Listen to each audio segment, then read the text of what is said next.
Hello, people. Nice to meet you all again.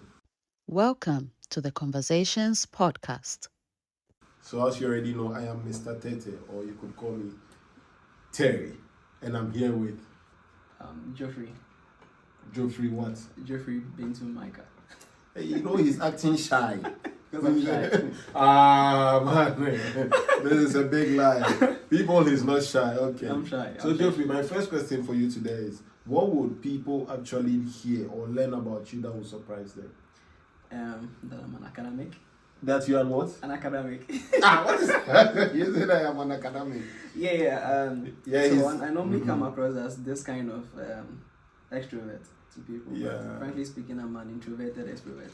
Introverted extrovert Exactly. with Rasta and academic. Exactly. Wow. So I wanted to change the status quo. Normally people feel like people in academia should have a certain kind of appearance.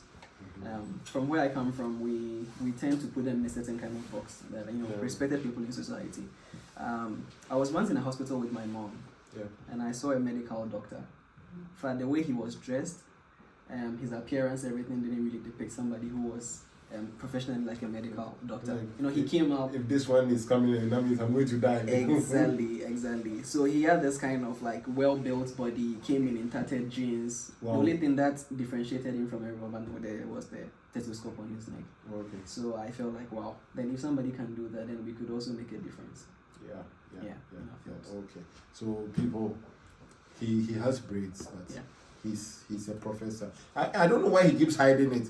Man, this is an associate professor or deputy professor. I don't know how you put it. Anyway, anyhow.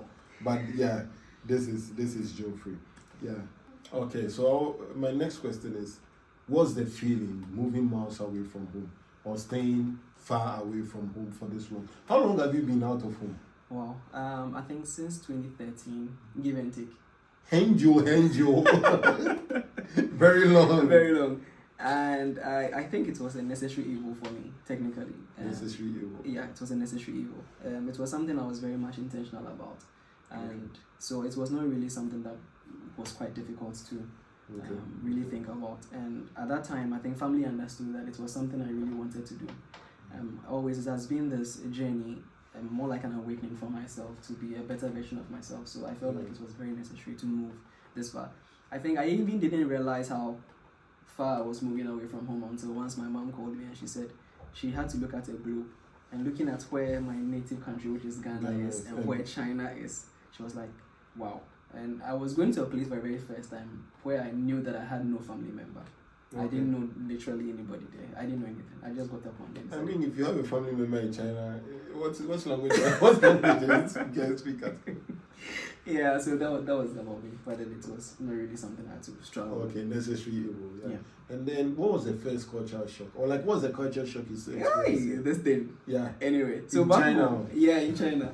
So I think I had a few of them, when I got here. But then I think the paramount amongst them was, back home we used to see these Chinese movies on TV. Yeah. Where we see these monks. Yeah. Funny enough, you see them on maybe horses and all that. And I get to the airport, and then I see a monk on a skateboard. Yeah. So there was this monk guy on a skateboard. I'm telling you, all around the airport, he was on a skateboard moving from one point to the other. And then we got to the flight, because I need to get a connecting flight to my destination, and he was on the flight with us. So in my mind, the monks are supposed to fly. Exactly. So that was my biggest cultural shock getting here. In my mind, okay, what was I seeing on TV and what am I seeing here? That was my biggest cultural shock. Someone was like, you need to see, he expected Chinese people to have like the beard. And one of the shots. And have you seen them fighting before? It's not like in the movies. Like, we don't see those things. We don't see those things. I mean, it's actually a modern country, actually, from what we see from back home. Yeah, that's nice. But no, people, you don't find them with thin beard and mustache and they all shameful. No. You don't get them like that. Yeah. So what's your experience moving miles away from? Okay, yeah, that's what I mean. Okay, what's your experience? How does it feel like? I think it's been awesome. It's giving me a feel of the outside world than what I am normally used to. Having to mix with other cultures and having to deal with people from all walks of life, it's given me a little bit of enlightenment, kind of. So to this broader world. Yeah, it's giving me some enlightenment. That's nice. And then I'd like to ask, what do you feel or what do you consider your personal call in life? Well, I think educating myself, to be in a better position to help my fellow man, kind of. Okay, that's nice. And as you all know, he's a professor. So now the next question is, what inspired you? Bro, learning is hard. I don't know what inspired you to get all the way there. Get all the way there. Yeah, what really inspired you? You can't say yourself inspired you. No. Funny enough, I get this question a lot. But the truth is that, I didn't have any form of inspiration, one. Yeah.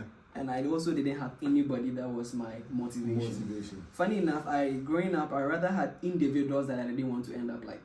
Which was quite the opposite. So when people had people like they were imitating, had them as more like a focus, I didn't have. I didn't want to be like this man. Yes. But I think that's, I don't know whether to call it reason to go into academia, was something quite intentional. Okay. Yeah, I had a funny experience when I was doing my undergrad, and actually I would say that was the foundation that pushed me to this point. I'd always wanted to be a doctor, but not the academic doctor. I wanted to be a medical doctor. So I was in the hospital with my mom, and there was somebody that was bleeding, and I couldn't stand the sight of the blood. So she told me, this is somebody who wants to go into academia, to be a medical doctor. Yeah. And first year in uni, there were people that come from from my town. Yeah. And some of them were going to be doctors technically. They were going to medical school. Some of them were going to be like optometry and all that. Yeah. So they are doctors as well. So veterinary doctor or native doctor. Exactly. So knowing very well that I've missed that kind of chance, I decided that the only alternative to become a doctor, or doctor be doctor, exactly, was to go into academia. Okay. And basically that was the foundation. Okay, so he had no motivation. No. This guy had no reason to learn. Just move like Funny that. enough, I wasn't even the most brilliant in my class. I was always you was just go like that. Yeah. So people, you actually don't need any motivation to do anything. Just do it. Yeah. You're rich. Mm-hmm. Yeah. That's nice. I think that's what I also do. I just have to do it. Just keep on going. Yeah, we keep pushing. Okay, so having accomplished a lot at a very young age, he's just 23 years. He has accomplished a lot at a very young age. Yeah. Kindly shed more light on your experiences in your academic journey. I think it's been a fascinating one. It's been a journey of up and downs. Okay. I wouldn't say that it's been a roller coaster. Mm-hmm. It's been a rough one. And we actually got here through, I would say, what I call sweat, tears and blood. It's not been easy. Anybody who tells you that it's an easy journey, the person is just lying. It gets very frustrating at a point in time. There are days that you wake up and I ask myself, who sent me? Especially when it comes to those things, and that comes with a frustrating kind of life. When people are out there and then you would have to spend hours researching papers just to write a single line, it gets frustrating. And then the funny thing about China here is that they have this policy of it's either you publish or you perish. Everybody faces that. One P, publish or perish. You publish or you perish. And you have to meet that, and that is where it gets quite stressful. Okay. So you said something, you have to read like 4 papers just to write one sentence. So how do you motivate somebody who has received like back-to-back reject from publishers and editors or even supervisors?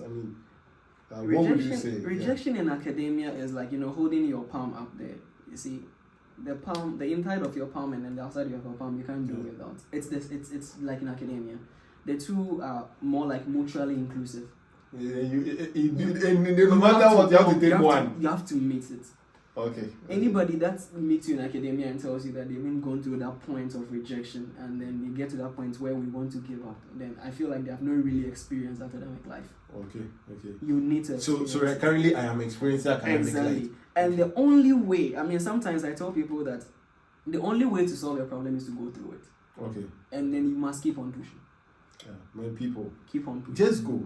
You have to keep on. When you hit your head against the wall, come back and go again. Exactly. Giving up is not an option. Yeah. So he really doesn't have anything to tell you than to say just go. Keep on going. That's the only motivation with your supervisor. Just go. Yeah, because I've really faced very terrible times. Yeah, can you tell us something? Because you're in the supervisor. Well, yeah, I mean, dealing with Chinese supervisors. The thing is that our culture and their culture is quite different. The Chinese are into the culture of using threats to get things done.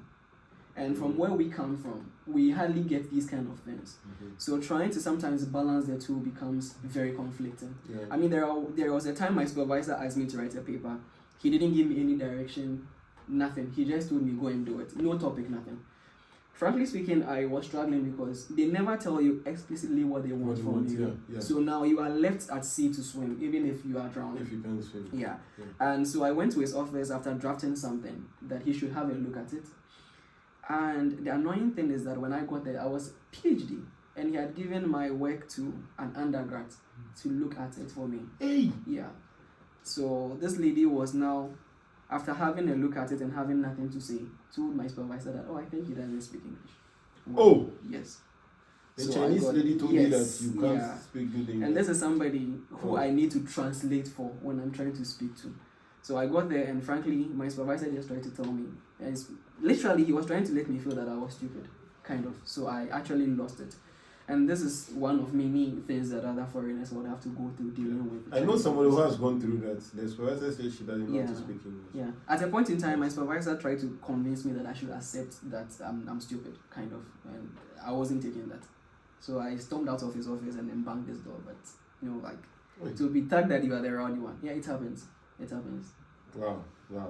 This academia paper supervisors. People, he says, keep going, You need to keep going. And if you don't face it, you've not gone through academics. Not at all. So, I mean, if you're in that phase of life, just know that it is normal. You are facing it, it's okay. You're not in it alone. We are together. We are a lot, We're plenty, A lot of us are in it together. And if it's coming from someone who has climbed the academic ladder up to this stage, then, I mean, we're on track. Yeah. So my next question will be, you are a believer as well. That's one thing I know for sure. How has your faith influenced or affected your academic pursuit? I think to a larger extent it humbled me. Okay. Looking at where I've gotten to and then my age and people I've seen in the same circle, I think that if not for my faith, I would have done unimaginable things. One of which would have been pride. And anytime I think about this and then look at people who are actually trying to climb and finding it difficult, I feel like it's played a major role in keeping me humble. Okay. Because most often than not, I would have thought that, I've gotten there at a tender age, I've done it all, I've seen it all, and if not for my faith and what I believe in, I don't know what people believe in out there, but my religion has kept me humble, and I think that it's played a really major role. People, this is a young professor, so if you are a bit older, you are proud. We are only you. Behave yourself, And as a Christian, I mean, pride is not something that you're supposed to. And like as he said, it's because of Christ. That's why he's made it this far. So if you are watching us today and you are going through a hard time, we would just encourage you to add Christ to the equation, Add Christ to the equation. And when you realize that you've added Christ to the equation, things go well for you. You will not be proud because you know that you didn't do it on your own. Your own strength didn't take you this far. That's what he's trying to say. His own strength didn't take him this far. Christ and God helped him this far. So, you can't be proud. Clearly, I mean, if not for Christ, you wouldn't have been here. Not at all. So, I mean, what would you be proud of? It's just, your certificate is for God. It's for God. Me too, very soon, my certificate to be for God. that? And you too, your certificate to be for God. Don't worry, you make it, Yeah, it's hard, but surely we're going to make it. Yeah. So I would like to ask, yes, as Christians, is education really important to you?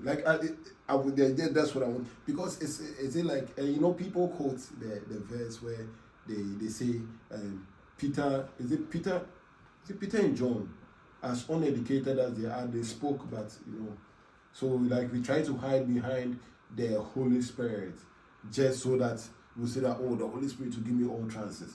When I get there, I'll speak on unimaginable things. do you think education is important in the life of a Christian? I mean, I think the Holy Scriptures that you and I believe in makes it very clear that due to the lack of knowledge, then people perish. Yeah. But Peter, you see, the Bible also goes further to say that we should study to show ourselves approved. Right? Oh, okay. I didn't read that one. Yeah, you must. Yeah, the Bible is very clear. I mean, it's been very clear on many instances where the acquisition of knowledge is very vital. Not necessarily to the Christian, but I believe that everybody around us. You see, knowledge is we understanding how things works. Yeah. And then wisdom is its application. We found ourselves that our main notion is that some years after we are gone, we leave a legacy that people who come and inherit, like as in inhabit the land, who feel like something was done for us and that was made. It's like it's made the world a better place for all of us to live. So I believe that education is very necessary. We are in ourselves very raw, and education, I feel that it refines us, because ignorance in itself is no defense. Yeah. And so for us to understand how things work around us and to even make it much better, we need to study. Okay. So people don't hide behind speaking in tongues. You must study. In fact, God will never do anything by miracle. What we must do by responsibility. Exactly. Don't hide behind speaking in tongues. Please, we beg you. Look at Dr. Michael Nyamiche. Sure. Yeah. See Reverend Istu. See Bishop Dad. I mean, these are it makes the outside see that Christianity is sweet. Like, it doesn't look like only professors are outside the world and Christians are uneducated people. You know, sometimes I feel like God really wants us to also venture into those places, just to show the world that you can attain all these things and still not use it for anything, you know. But I'm not saying that just go to school and go and sleep, please. But also study. Don't hide behind speaking in tongues. But go, take book, read, learn. Prophets, you know, so that's why most people make mistakes. Like, they don't learn concerning their gifts and all that, and they wrongly use it. If you're doing music, you people have F sharp, C sharp, and me like this, I don't know, because I don't even know the key I sing in. Why would I make mistakes? So if I want to enter into that place, I really need to learn. Exactly. No matter the kind of field you are, the ministry you are in church, learn concerning those places, and you're going to be the best, or you're going to be top of your class. Yeah, so I mean, as a doctor, what do you think? What are some of the loopholes in academia, especially in our lands, like probably in Africa or worldwide, that you think, and like, I mean, how can they be improved per your experience? I think that most often than not, we are so much theoretical. The outside world is making a lot of advancements because they are being very practical. Yeah, and funny enough, also we are more like not content specific, and context in our case, we are most often than not drifting towards what the outside world is doing and not really trying to find things around us and how best we can do it. Yeah. So we are thinking about how the other world will see us, and not rather what is around us.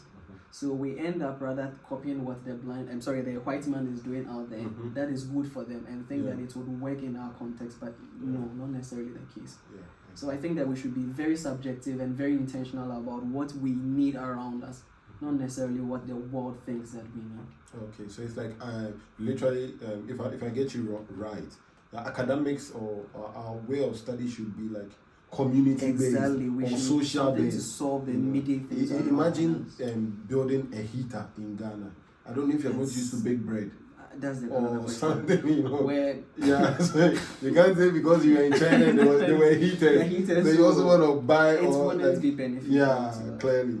So like maybe if you were in a far place, you need they need machines for farming. You just venture into, you know, something like that. So our learning should be based on what we need. Yeah. Exactly. Very essential to us. Okay. So don't learn by heart. Interesting. We have general arts. We do. Which one is general arts? Plenty things in one. Frankly speaking, I think, for the lack of better wording, I think lots of things that we are taught is quite useless. Oh. It doesn't really serve our purpose. It doesn't serve our need. Yeah. But we learn them in the name of curriculum. Okay. So you are saying if you are given a chance to become educational minister right now, our curriculum I think we would venture more Tibet, more technical, yes. Yeah, even me, I want to be a carpenter now. Exactly. I want to be Joseph. Because I personally struggled when I came here. I was more theoretical when I traveled outside the country. Yeah. And then anytime I was given the real equipment to do things, I found myself wanting. Yeah, interesting how, your landlord here in China, he is everything. He's everything. He's a plumber, electrician, carpenter, a doctor. All in one. Oh, that's amazing. I think that's the field mission. We need to venture. Yeah. One of them was actually amazing. He was building, he was partitioning the house himself. I was like, oh wow, painter. Everything. Yeah, they do everything themselves.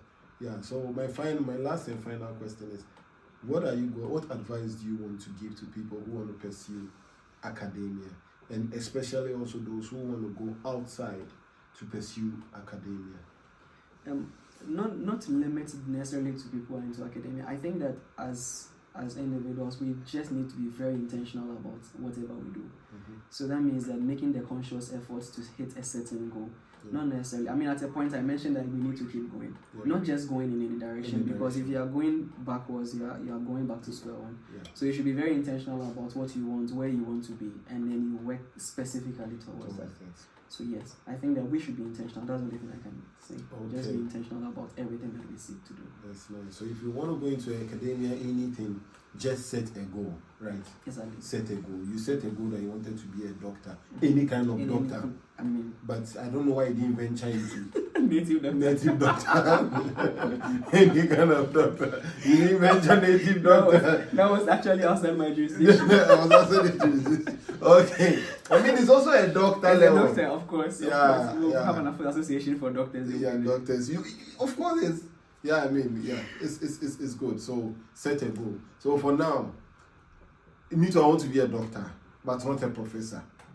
When I finish doctor, I've ended. So set your goal, people. If you want to go into academia, if you want to be a high school teacher, you can end that bachelor's degree. It's okay. But if you're also in a teacher training, wherever, you could go, just explore, just go learn. There are courses online as well. Exactly. So you could take courses online. You could better yourself anyway. If you're also into ministry, learn about your field. You know what? Just give yourself the opportunity and do not be close-minded. Sure. That's one of the things people face these days. We are just close-minded to a particular thing. We are not. We don't want to be open to change. Exactly. You go to certain offices and they are still using books and notebooks. So let's do all to be open to change and learn new things. Thank you very much. As you already know, I am Mr. Tete, or you can call me Terry. And I would like to encourage you to like, 1, 2, share, 3, comment, and above all, subscribe to this channel, KoKaz Treatz. Let us know what you want us to talk about, or who you want us to bring. Or what you want us to talk about, and we're going to bring you more exciting contents. So, thank you very much. Mr. Geoffrey, can you please let them know something? Yeah, sure. It's been also being on the show as well. So, just like you rightfully said, you would want to subscribe, you want to comment, you want to like. Probably you can leave in the comment section what you expect them to bring up next, and then it's been awesome on the show. Thank you so much for having me. It's like the men. So I'm not doing this again because of the men. These guys are married. They always forget their wives. I'm sure when their wife sees, they'll be like, "This guy, I'm the cause. I don't want to." People, I'm not the cause of this. Wow. Forgive me. I'm not the cause of this. They just forget. I don't know. They are shy. And that's actually my first ministry. Yeah, your first ministry. I'm actually a family man. Thanks to a wonderful woman that is holding me down. I know she'll be watching this. So, honey, if you're watching this, it's your naughty boy here saying hello. Hey, naughty boy. Saying hi from the other side. Yeah. And people, you know what? He traveled, and one thing that life gave me here was a woman, a wife. Yeah, I'm a Pan-Africanist. Yeah. So we're trying to unite Africa. Yeah, Africa together. So thank you all very much, and hope to see you soon. Goodbye. Goodbye. Woo!